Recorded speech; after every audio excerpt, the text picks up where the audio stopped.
What's up everyone, welcome to this video. In this video I will show you how to fix the camera not focusing issue in Xiaomi phone. So to fix this issue, first of all tap and hold on the camera app, and then from this menu tap on this information icon. Now scroll down and here tap on storage and clear the cache memory and data of the camera app. So to clear it, tap on clear data and then select clear cache, and then from the pop-up tap on OK to confirm.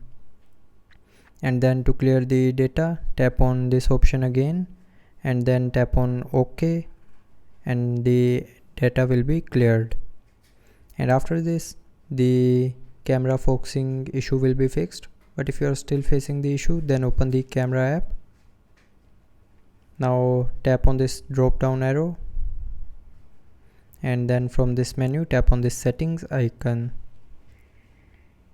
Now scroll down to the end and here tap on restore default settings and then tap on OK to confirm.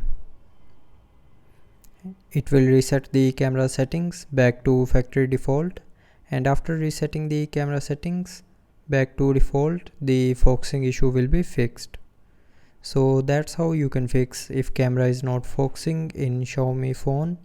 So I hope you liked the video. Thanks for watching.